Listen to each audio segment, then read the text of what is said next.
muchas gracias, Estrella, y a todos los que en este día tan bueno que hace en Bilbao, porque me ha sorprendido, tanta gente en la calle, tanta ebullición y tal, digo, ¡buah! Si no, bueno, pues los que vengan, pues bien, pero bueno, tenemos ya la sala más o menos llena, así que fantástico.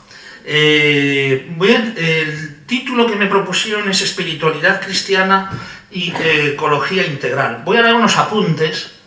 No he pensado nunca en ningún momento de hacer una ponencia académica, sino más bien, bueno, pues una exposición, unas reflexiones más o menos ordenadas y que nos puedan servir, ¿no? Desde una espiritualidad amplia. Además me decían al principio que aquí seguramente hay bastante gente de Cáritas, ¿no? Del mundo del compromiso social, ¿no? Y voy entonces a enfocarlo un poquito más, esa espiritualidad también, a esa espiritualidad práctica y de compromiso, ¿no? Porque la práctica pues también es espiritualidad, ¿no? El espíritu informa al cuerpo y nuestro cuerpo y nuestra vida y nuestra historia está comprometida y encarnada en la historia en el momento en que nos toca vivir, ¿no? Entonces la espiritualidad es compromiso, entre otras cosas también. Espiritualidad cristiana y ecología integral. Lo primero que a mí me llama de la atención de este título es lo de integral, ecología integral. Yo creo que esa es la gran aportación del Papa Francisco en sus documentos ecológicos. Es verdad que el magisterio de la Iglesia a lo largo del siglo XX ha ido tomando conciencia y profundizando en la cuestión ecológica. Luego ya veremos cómo algunos autores han acusado a la tradición judeocristiana, ¿no? De vivir despreocupadamente del cuidado de esta casa común que es la creación, que es la naturaleza, que es el medio ambiente, porque de algún modo abusivamente hubiéramos tomado demasiado al pie de la letra eso de dominar la tierra, ¿no? El dominio de la tierra y de la naturaleza. Dicho esto, eso lo veremos un poquito posterior, ¿no? Diré que yo no estoy de acuerdo con esa posición, cosa que parece que en principio lógico, que me tenga que poner en contra un poco de ella, aunque algo de base tiene, lógicamente cuando a uno le critican, algo hay, ¿no? En mi tierra dicen, si el río suena, agua lleva. Pero bueno, en principio hay que decir, ya lo veremos, que no es tal la despreocupación sobre la naturaleza en la tradición y mucho menos en la espiritualidad, yo diría cristiana, y de la tradición judeocristiana. Decía que me llama la atención sobre todo lo de integral, porque a lo largo del siglo XX, en esta preocupación del magisterio y profundización de la llamada a la naturaleza y del cuidado de la ecología, la ecoética, si se quiere, desde una perspectiva ética filosófica, se fue profundizando y los papas, por ejemplo, Juan Pablo II y Benedicto XVI, subrayaron un concepto que era ecología humana, que se hizo muy famoso, y que está muy presente, además de una manera muy práctica, en Caritas in Veritate de Benedicto XVI. Sí que es verdad que se les ha achacado que con este concepto de ecología humana, sobre todo Juan Pablo II, empezaba hablando del cuidado de la naturaleza y de repente aterrizaba en las cuestiones de protección de la vida, ¿no? Y entonces digo, yo he venido a hablar de mi libro y ya está, ¿no?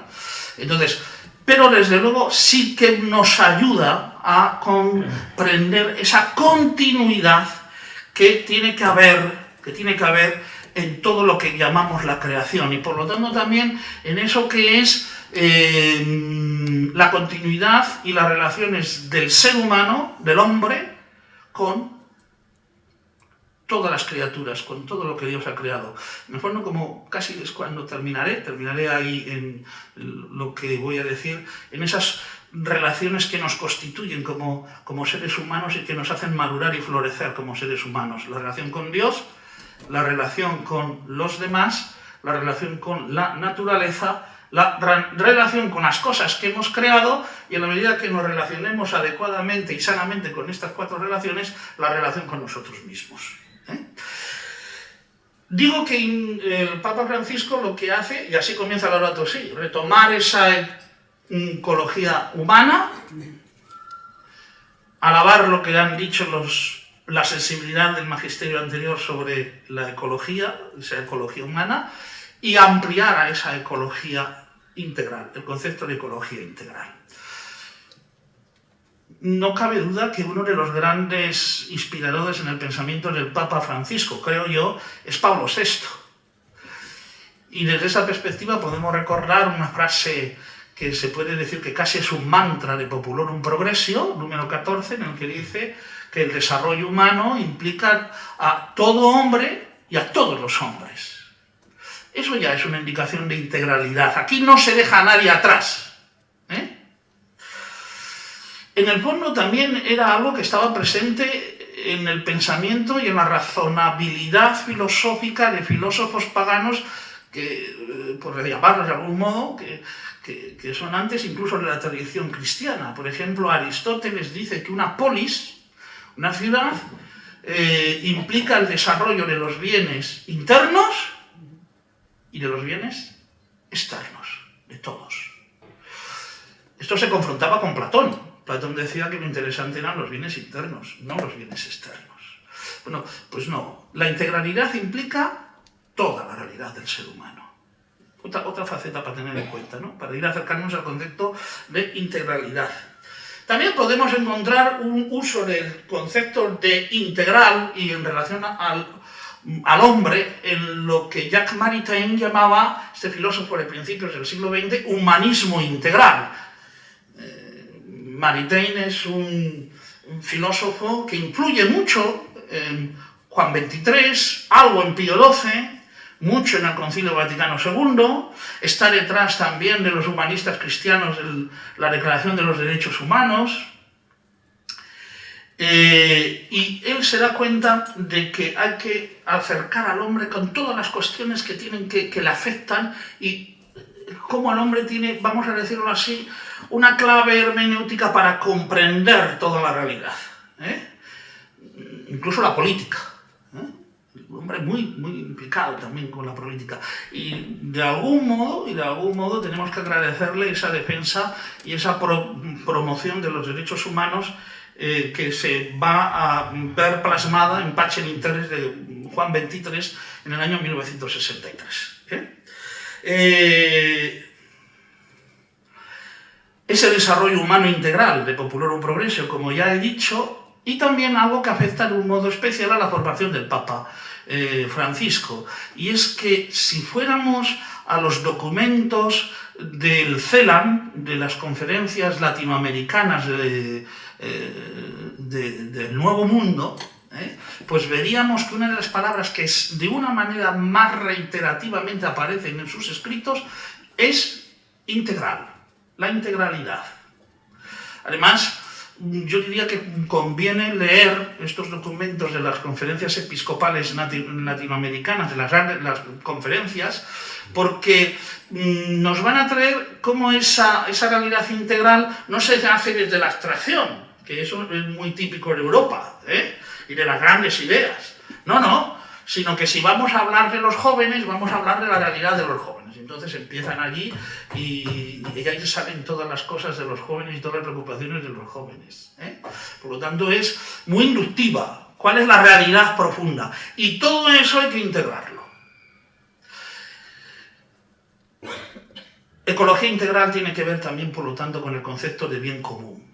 Un concepto que muchas veces decimos, muchas veces proclamamos, que llena la boca de los políticos y que poco trabajamos por ello. Y el bien común implica todas las dimensiones del ser humano, todas, nuevamente, todas las dimensiones del ser humano.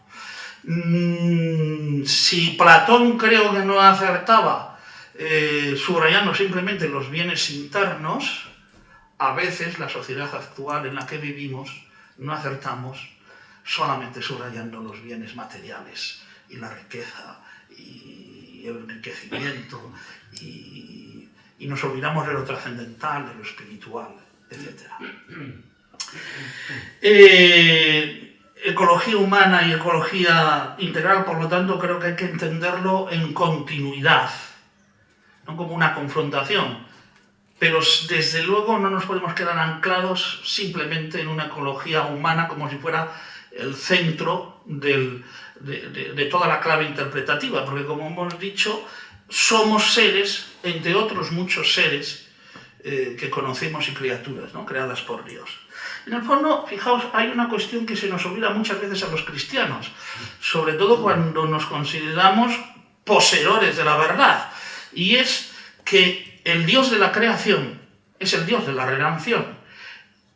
La teología de la creación va en continuidad con la teología de la redención. Y por lo tanto, yo creo que esto es una de las cosas más importantes que subrayaría: todos los seres humanos, en la medida en que queramos ser racionales, en la medida en que queramos desarrollar nuestras potencias como seres humanos, no nos queda otra posibilidad que cuidar nuestra casa común. A lo mejor adelanto alguna cosa que quería subrayar más adelante, pero ya lo he dicho aquí, pues la desarrollo aquí. Mirad, algunos, es parte de, yo creo, de lo que nos quiere también comunicar en su último escrito sobre cuestiones ecológicas, el Papa Francisco con Laudate Deum. Algunos se quedan anclados en el negacionismo, es decir, que no es tan importante el cuidado del medio ambiente, o que, bueno, esos datos que se dan, pues a lo mejor no son tan significativos sobre el calentamiento global. Fijaos, desde una perspectiva humana, de ecología integral, de ecología humana, de verdaderos seres racionales que vivimos en nuestra casa común y la queremos cuidar, del mismo modo que queremos cuidar también nuestras casas y las tenemos limpiecitas, ¿no? No entréis en mi casa porque yo soy muy desordenado, pero me gustaría que estuviera todo muy bien, ¿no? En esa medida, por eso mismo, porque somos seres racionales, tenemos que demostrar que no es tan importante los datos del cambio climático. ¿Qué más me da? Lo importante es que hay que cuidar la naturaleza, porque es nuestra casa. Y luego, a más, porque somos creyentes en el Dios de la creación. En la medida en que no cuidemos nuestra naturaleza, pues nos comportamos como irracionales. Ese es el problema. En el fondo es la misma clave por qué tengo que ser bueno con cualquiera de las virtudes que nos imaginemos. Porque uno puede decir, pecado estructural y pecado social, del que hablaba Juan Pablo II, ¿no? Y también las conferencias de Medellín, ¿no?, y Puebla. Si todo el mundo roba, porque yo robe un poquito, ¿qué más da? ¿No? Pero así no nos comportamos como seres racionales. Así no nos comportamos como seguidores, discípulos de Cristo. Es que, digamos, como dicen aquí, ¿no? Dicen que en esto que es la península ibérica, dicen, a mí no me des dinero, sino ponme donde haya, ¿no? Que ya me ocuparé yo de tal, ¿no? Como todos robamos. Claro, fijaos que eso va en la línea también del Papa Francisco, eso que dice, el que es corrupto no se da cuenta que es corrupto, cree que es lo más normal de la vida y por eso no tiene perdón. Porque para que uno tiene que darse cuenta, para que se le perdone, tiene que darse cuenta de lo que está haciendo mal, ¿no? Entonces, cuidado porque lo racional, lo humano, lo cristiano, si queréis, antes, lo humano, lo racional, lo religioso y lo cristiano es cuidar la naturaleza. Porque la naturaleza es sacramento de Dios, es huella de Dios. San Agustín decía que había 300 y pico sacramentos, no me acuerdo. Podéis buscarlo, eso aparece en cualquier dato, en cualquier símbolo, 360 y tantos, ¿no? Porque todo es huella de Dios, es criatura de Dios. Es producto de la palabra, que es Cristo Jesús encarnado, pero que es el Logos también por el cual se ha hecho todo y sin el cual no se ha hecho nada. Bien, punto segundo, de las que quería decir. Pero hay que librarse de la acusación de Lynn White en 1967, en la que dice, como hemos dicho anteriormente, de que posiblemente los cristianos, o mejor dicho, la tradición judeocristiana, somos culpables de habernos tomado demasiado al pie de la letra sobre dominar la tierra. Entonces hemos aplastado la tierra. Estamos destruyendo la tierra. Aquí sería muy interesante ver cómo esto ha ido evolucionando en distintas posturas, de confrontación, en algunas posturas ecológicas en las que se dice que somos tan bestias los seres humanos que lo mejor que puede ocurrir es que nos extingamos. Pero claro, entonces estamos en el otro extremo, en el otro extremo, que es otro extremo totalmente irracional, como el de no preocuparse de la naturaleza. El otro extremo es irracional, es la naturaleza es todo, la naturaleza es divina y los hombres somos el demonio. Bueno, pues eso es la otra posición irracional.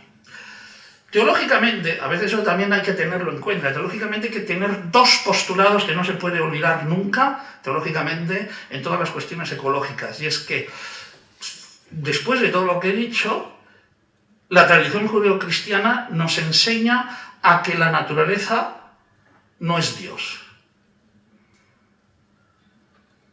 Eso es verdad.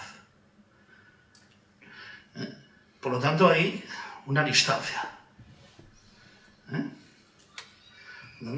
una distancia. Pero la segunda cuestión, la segunda cosa que hay que tener en cuenta, es que la naturaleza, al mismo tiempo, es sacramental. Es obra de Dios, es criatura de Dios. En ese contexto, en esa tensión es donde nos tenemos que situar. Claro, ¿por qué digo que no estoy de acuerdo con Lynn White, pensador que escribió esta lindeza en el año 1967? Porque si vamos a la historia, nos encontramos con una preocupación, un descubrimiento continuo, una valoración de la naturaleza desde toda la tradición judeocristiana. Para empezar, como he dicho antes, si es verdad que la naturaleza no es Dios, al mismo tiempo se afirma que la naturaleza es huella de Dios. Más, lo voy a decir en griego para que se vea que esto tiene un arcano antiguo. Para el cristiano, physis es tisis. K-T-I-S-I-S. Es decir, para el cristiano, la naturaleza es creación. Eso es una calibración teológica impresionante ya, para empezar, ¿no? Para el cristiano es eso. La naturaleza es creación. Dos, como si nos acercamos a Génesis 1, Génesis 2, vemos que son dos textos y dos relatos de la creación distintos, con dos enfoques distintos, un texto eloísta, otro texto yavista, donde incluso en el primero lo último que Dios crea es el hombre, en el siguiente lo primero que crea Dios es el hombre, y por lo tanto con mensajes distintos. Y si vamos a analizar etimológicamente y en realidad lo que los textos nos dicen, como ha puesto de relieve la Pontificia Comisión Bíblica en un documento bellísimo que se titula ¿Qué es el hombre?, de hace unos pocos años, 2 o 3 años, fundamentalmente, más que dominar la tierra, Génesis nos dice que lo que tenemos que hacer es labrar la tierra, cultivarla, custodiarla. El discurso de toma del ministerio petrino del Papa Francisco ya se habla de San José como custodio, y al mismo tiempo desde ahí hace un salto y dice que nos invita también a que custodiemos la tierra. Hay que custodiar la tierra, hay que labrarla. Y labrarla no es dominio, sino descubrir que trabajando la tierra encontramos el don que Dios nos da en las tierras con su fruto. Incluso podemos hacer una cuestión etimológica que nos llevaría y nos uniría, fijaos, por eso, porque hay una continuidad entre creación y redención, entre el ser humano racional y el ser humano creyente, que no son dos cosas, sino es una continuidad, no son dos antagónicos. Podríamos ir, por ejemplo, al mito de Ulises y Polifemo. En Ulises y Polifemo, si nos damos cuenta, fijaos, para que veamos la continuidad, Polifemo es el cíclope, hijo de Poseidón, pero que precisamente por eso, porque sabe que tiene la fuerza de su padre y la protección de su padre, dice el texto de la Odisea que pasa de los dioses, le importan un bledo los dioses. Bueno, y como él se siente chulo, no se relaciona con los demás cíclopes. Y no le hace falta, porque lo que hace es no cultivar la tierra, pero se lo roba a los demás. Y también le roba el vino. Fijaos, si vamos a la etimología propia del término cuidado, en las lenguas antiguas, el griego antiguo, podríamos decir y podríamos hacer un paralelismo entre culto, entre cultivo y cultura. Polifemo es aquel que domina, el autosuficiente, el que se cree el mejor, el dominante. Pero no es el que cultiva, ni el que cuida, ni el que tiene culto, ni el que tiene cultura. No tiene cultura porque tiene cultura el que sabe hacer vino. No tiene cuidado de la naturaleza, ni se relaciona con los demás, porque no cultiva, sino que roba. Y además no teme a los dioses, por lo tanto tampoco cumple con esa otra palabra que tiene la misma raíz, el unio, que es el culto. Por lo tanto hay una continuidad en todas estas cosas también en lo que podríamos llamar los fundamentos de antropología cultural, mitológicos, presentes en la mitología, pero como digo también en la Sagrada Escritura. El cultivo, el labrar la tierra. San Agustín nos va a decir que además para acercarnos a Dios hay dos libros, el libro de la revelación, pero antes que el libro de la revelación, habla del libro de la creación. Claro, nos hemos saltado, por ejemplo, fijaos, en el Antiguo Testamento, la ley del año sabático y del año jubilar, que son leyes, podríamos decirlo así, ecológicas y sociales. Ecológicas. Hombre, porque los antiguos judíos no son tontos. Los nuevos tampoco deben ser tontos.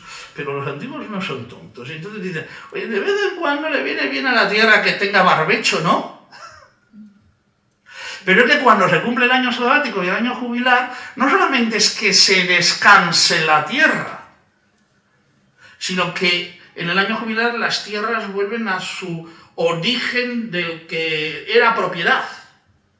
De tal manera que aquel judío que no había pagado sus deudas y que para pagarlas se había hecho esclavo, o bueno, había caído en la esclavitud, a los 50 años queda liberado de la esclavitud. Por eso tiene tanto sentido el Padre Nuestro cuando se dice, Padre Nuestro, perdona nuestras deudas.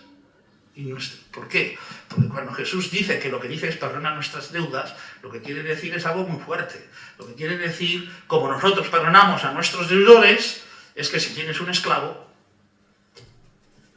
le tienes que liberar. Fijaos, esto sí que es espiritualidad comprometida. Año sabático y año jubilar. Bueno, sobre Jesús podríamos decir muchas cosas, ¿no?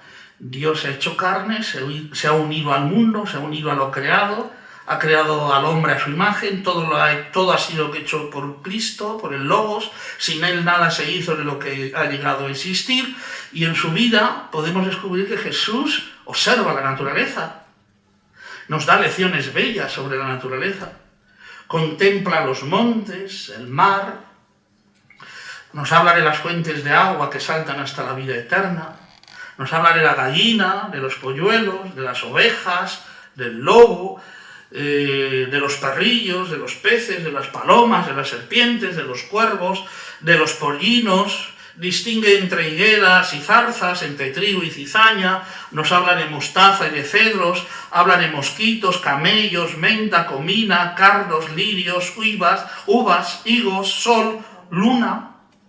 Ama la soledad en el monte para orar, se queda en la ribera del lago, en la barca, y desde allí predica. Escucha el susurro del viento y distingue su canción y su bramido.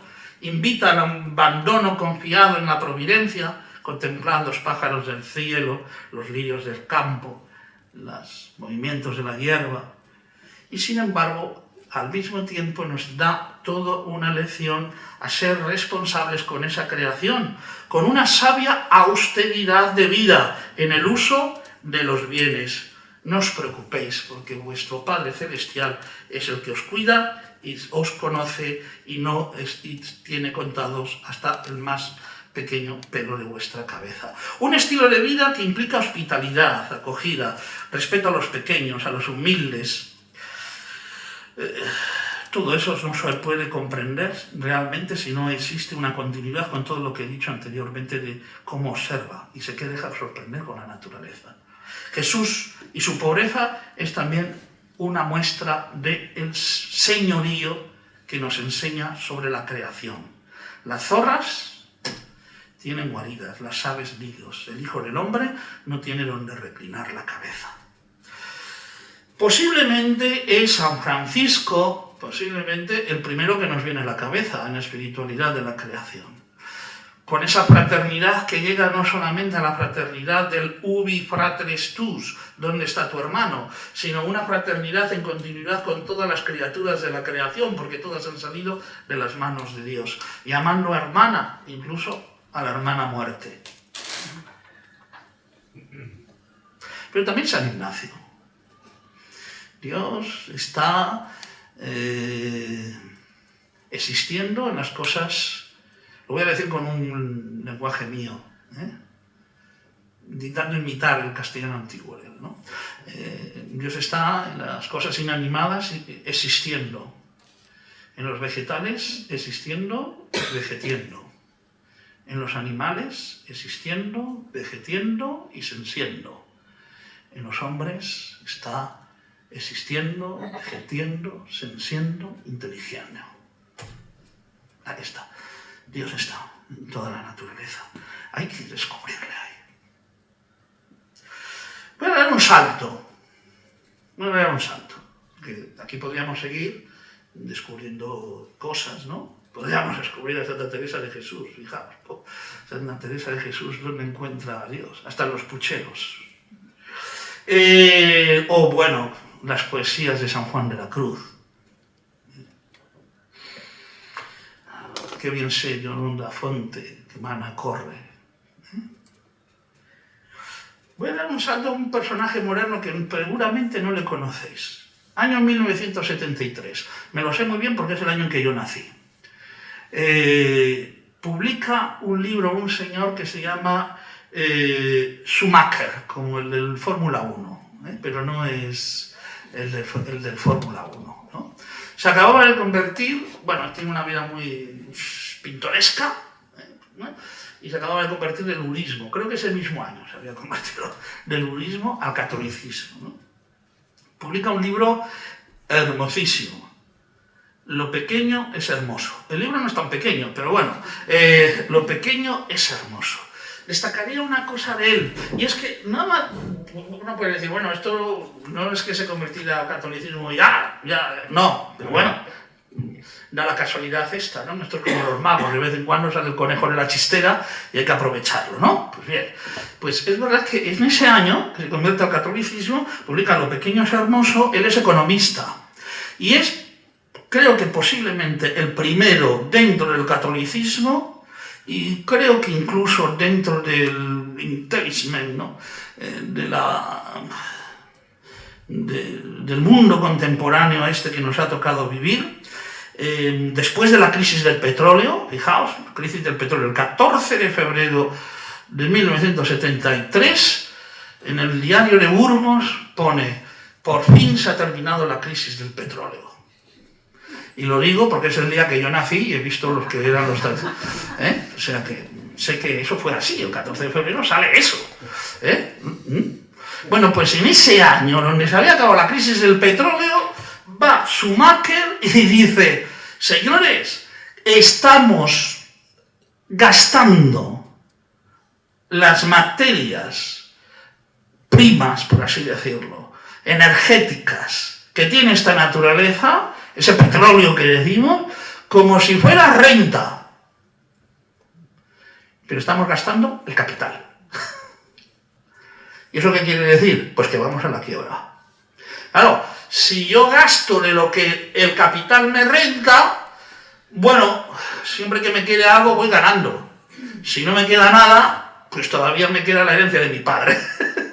¿No? El capital desde el que yo he partido. Pero es que dice Schumacher: no, estamos gastando, nos estamos quedando sin futuro intergeneracional. Año 1973. Estamos gastando el capital. Y esto, cualquier buen empresario sabe que es la quiebra. A lo mejor tiene razón, porque lo curioso, en todas estas reuniones que hay del cuidado de la naturaleza, de las que habla el Papa Francisco y dice que tienen poca fuerza, pero que hay que seguir, etcétera, daros cuenta de una cosa, las bolsas de petróleo en Estados Unidos están casi vírgenes. Estados Unidos prefiere seguir comprando petróleo a gastar del suyo. Si los judíos no son tontos, los yanquis tampoco. Ahí lo dejo. Eso nos habla ya de esa palabra que todos conocemos, que es la sostenibilidad, ¿no? Claro, tenemos que intentar ser sostenibles. Y la sostenibilidad implica una conversión ecológica, dice el Papa Francisco, y eso tiene que ver con esa palabra mágica espiritual. Estamos en Cuaresma ahora, ¿no? Que es la conversión. Y claro, daros cuenta que la conversión no solamente es la conversión a Dios, sino que hemos dicho ya al principio de que hay 4 o 5 relaciones fundamentales en las que también nosotros tenemos que convertirnos. Tenemos que convertirnos para mirar bien, sanamente, higiénicamente, virtuosamente, en mi relación con Dios, con los demás, con la naturaleza, con las cosas creadas, con las cosas que yo voy haciendo, con las cosas que yo voy produciendo, con las cosas que yo voy gastando y con uno mismo, que a veces es la peor de las relaciones, relacionarse uno con uno mismo. También hace falta ser ecológico con uno mismo, comprenderse a sí mismo. En la medida en que uno tiene una conciencia ecológica, será capaz de vivir con sencillez la vida y intentar comprender la vida sin tantas complejidades como las que hacemos. Por eso, fijaos, salto ya ese concepto de ecología humana, el Papa Francisco nos ha hablado de esta ecología integral situada en Laudato Si, que frente a lo que dicen los medios de comunicación social, o los periodistas, o muchas veces nosotros, que se nos escapa, no es, dice él, una encíclica o documento ecológico. Es ecosocial, o más que ecológico-social. Porque la clave de Laudato Si está en ese número en el que se dice que no hay dos crisis, una ecológica y otra social. Hay una sola crisis con dos dimensiones, con dos caras, la ecológica y la social. Y desde ahí hay que ver el sentido también que tiene entonces bajar y aterrizar a lo concreto, porque la espiritualidad también tiene que ver con lo concreto, con lo práctico, en, por ejemplo, querida Amazonía.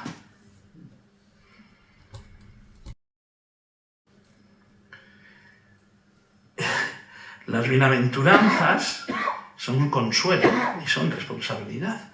También podemos aplicar las bienaventuranzas al cuidado de la naturaleza. Y si es verdad que muchas veces necesitamos el consuelo de que alguien cuide, de que no hemos sido heridos en nuestro corazón porque hemos sufrido injusticias y necesitamos que pacifiquen nuestro corazón, también debemos responsablemente enjugar las lágrimas de los que lloran a nuestro lado. Es decir, la espiritualidad es práctica. La espiritualidad es compromiso. Una espiritualidad cristiana es una espiritualidad encarnada. Y por lo tanto, también social. Una espiritualidad donde llevamos toda la realidad a Dios y dejamos que Dios ilumine toda nuestra realidad y nuestras relaciones.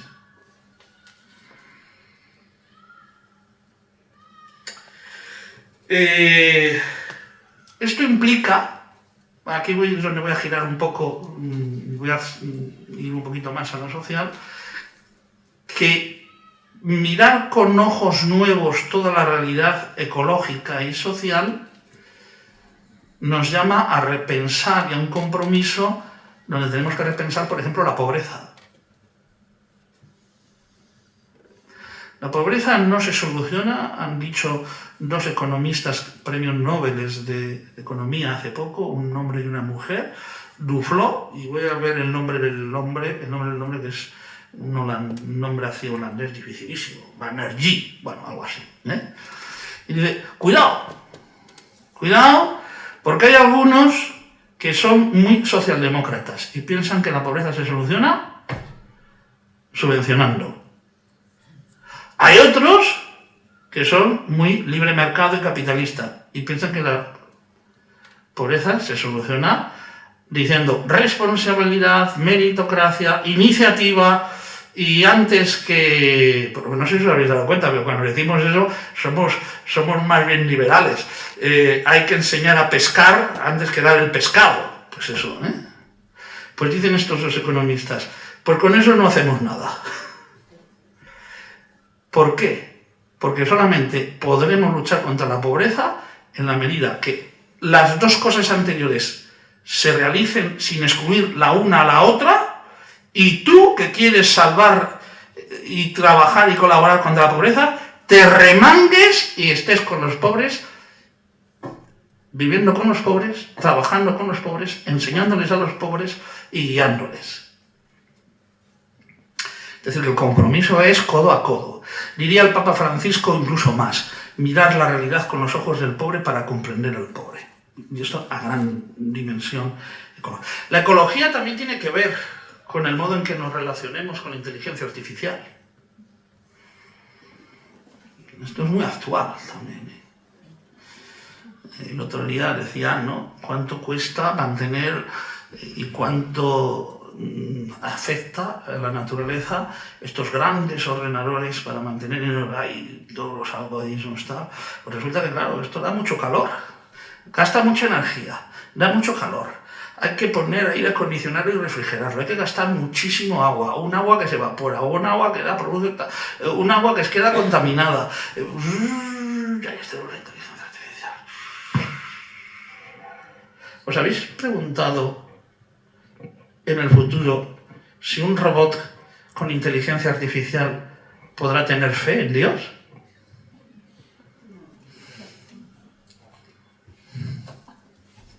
Claro, si existe una ecología humana, habrá que pensar en una ecología de la inteligencia artificial también.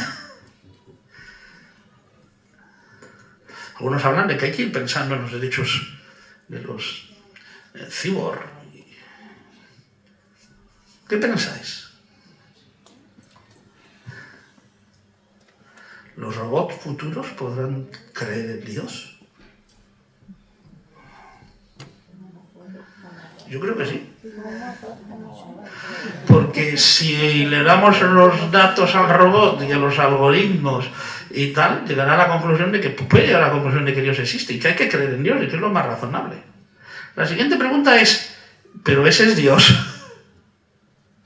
No, ese no es Dios.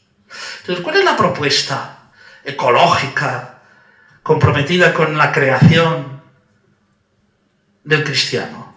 Pues lo único que podemos aportar nosotros ante esa realidad es el Dios, que no es de los filósofos, que puede creer el robot en el Dios de los filósofos, sino el Dios verdadero Dios, que es el que se ha encarnado, que respira, que contempla, que nos hace palpar, que nos hace gustar, que nos hace descubrir la frescura del olor de la realidad que nos rodea.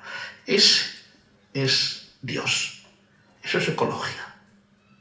Eso no lo va a poder hacer un robot.